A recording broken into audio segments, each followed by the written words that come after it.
Bonjour mes amis. Hi guys, it's a pretty grim gray day. It's rainy here in Hong Kong.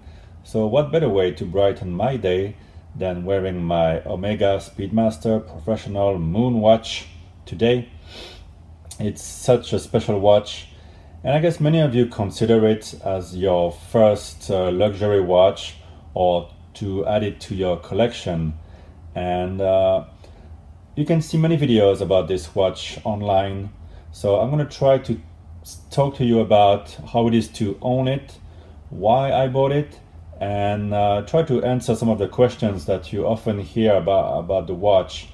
Many people are on the fence about the look. They think there's not that much to it, and I would say it's quite the opposite. There is so much to it in this design, and I wouldn't say the simplicity, but how it is subdued and just perfection. And this is why the watch hasn't changed for all those years. You know, it's been the same design because it is a perfect design, and it's very special when you can get a watch that you know you will love forever, and that the next generations will still love the same way. And a watch doesn't need any change to its dial and to its shape. Of course, Omega releases many limited editions, many variants, but I think this is the one you want. And these days you can get these all the way down to $3,200, which is amazing. And you get them with the beautiful black box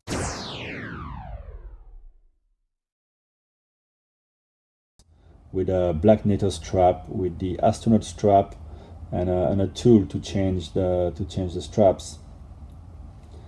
So it's really a fantastic presentation. Also includes a loop and a book about the history of the watch. So yeah, you see so many videos on YouTube about this watch, and so many people are wondering if it's a good purchase. And I would say this is one of the best purchases you can make these days for the price. The watch is running the 1861 calibre, which is a slight upgrade from the very original calibre that powered the watch. And it is still NASA approved, flight qualified by NASA for all manned space missions. You're not going to find this on any other watch. This was the first watch on the moon with the Speedmaster logo.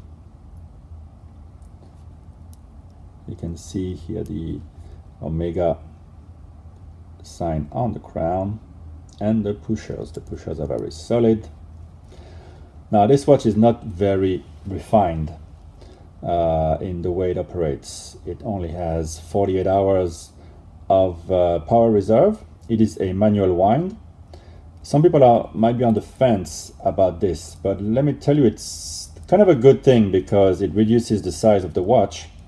I think it's 14 millimeters in height, but a lot of it is the Hesalite crystal, which has a great look to it and might not be as scratch resistant, but it's easy to clean and easy to replace as well, and it won't shatter if you have a big shock on it like a sapphire would.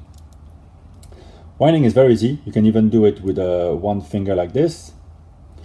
And in case you're wondering if you can overwind it, well, you can't, because once it's fully wound, it will just stop, and you can't go further. So no need to go crazy on it.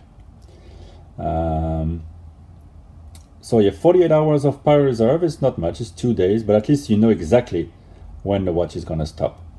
If you have an automatic watch that you haven't worn too much, or you've been very inactive during the day, you're never quite sure where your power reserve is. With a manual wind, you know exactly where it is. So it's a pretty good thing. It's not a bad thing in my book. And it gives you a sort of connection to the watch. Every day or every couple of days, you pick it up in the morning and you wind it, and it's great. Accuracy wise, this is not COSC certified. This one is running a bit fast, like 10 seconds a day. And eventually we'll see. If it doesn't get better, I will have it slightly regulated to be a bit slower. equally unrefined is the chronometer. Let's start it. Well, as unrefined as it is, it has brought back the Apollo 13 mission to Earth, so it was quite reliable in that respect. You can stop it here. Always stop it before you reset it. Let's keep it going. 22 seconds or 24 seconds is what the boost that was needed for Apollo 13 to come right back to our atmosphere. I want to let it go until the first minute so you can see what happens on the minute register, which is on the right here. There's a 30-minute register, or recorder I should say. And as you can see, it's not moving at all. It doesn't move progressively. It's only going to move at the first minute in a very quite clunky way. There you go, ticking in. It starts slightly before, a few seconds before, and it clicks in at the minute. So it's not a very elegant way. And for example, Patek Philippe has addressed this kind of issue and have a very clean click, but it doesn't really matter, does it? Also, if you get the Omega Speedmaster Racing, for example, that's running the Valjoux 7750 modified caliber, you will see that the minute recorder moves progressively along with the seconds.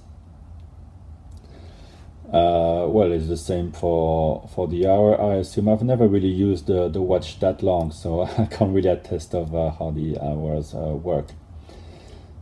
I will stop it and click it back to 0. As you can see, all 3 subdials are slightly sunken in, which is part of the look of the watch and the attraction of this dial.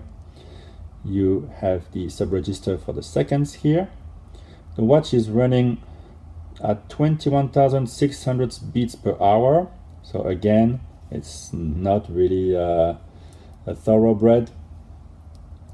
And despite all these I wouldn't say flaws, but maybe slight shortcomings compared to other modern watches, this watch feels like the ultimate tool in your hand, and it just exudes so much charm. If you can't get it from the video, you will get it if you see it in person.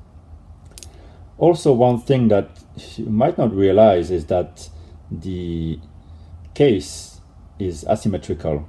As you can see on the left here, the case and the bezel align, and on the right, the case is slightly larger and the crown sinks into it. The crown and the 2 pushers. It's kind of amusing, and you don't really notice it at first. Now, this watch is 42mm, which would be usually a bit big for me. I don't have very thick wrists, but actually, because of the shape of those beautiful twisted lugs, a classic from Omega, with the polished details here, and because the bracelet seems to sink into the watch, and because of this detail here, the extra case here, it's not really wearing like a 42mm, it's more like a 40mm.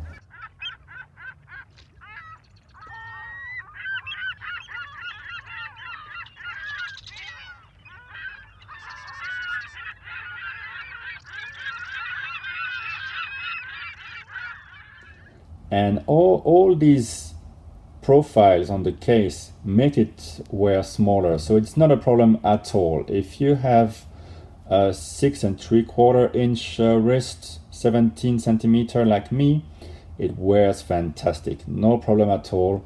I enjoy wearing this as much as I enjoy wearing a 38mm watch.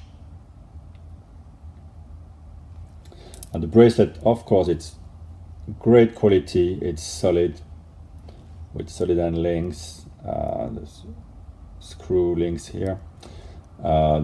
It's very easy to close. Just push it in and release with 2 buttons. Nothing fancy here, nothing fancy.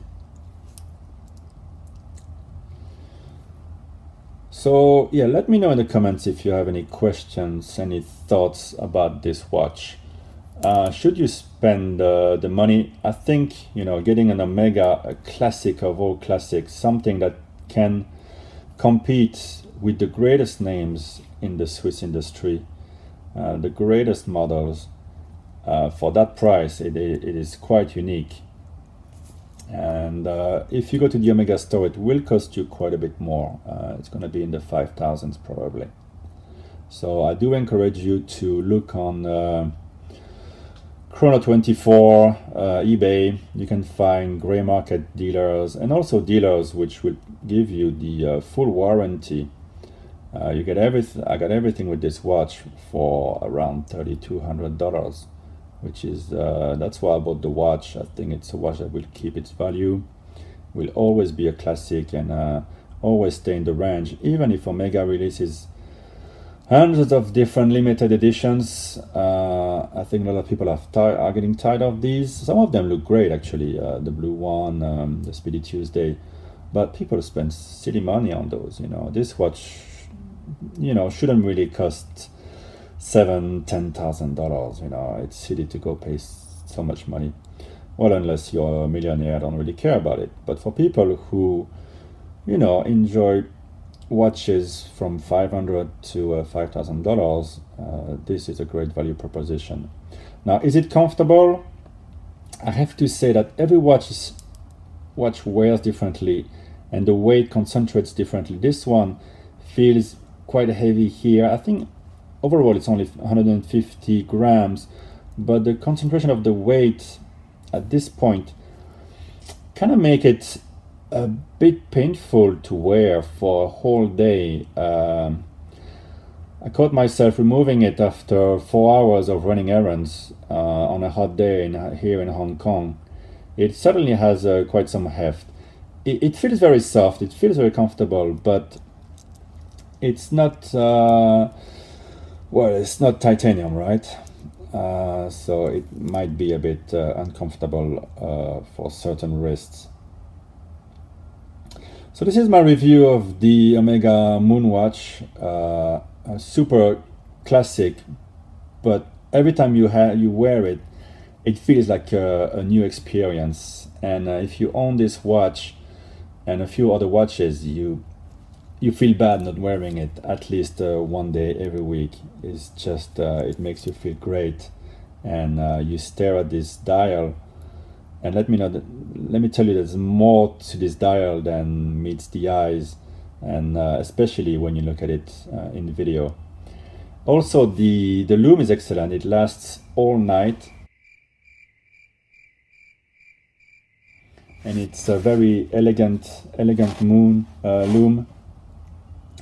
I say moon because I'm thinking about the astronauts wearing this watch in the dark and on the moon and wondering how legible it was. And in person here, it's extremely legible. These white hands over this gray dial, almost the utmost legibility. I don't know what I'm saying anymore. They are extremely legible. And at night as well, you can see the time without any problem at all. So there you go. I think if you're serious about watches, you should own one of these. You can wear it with your suit, you can wear it on the weekend, and you can wear it on the moon. Bye bye, guys.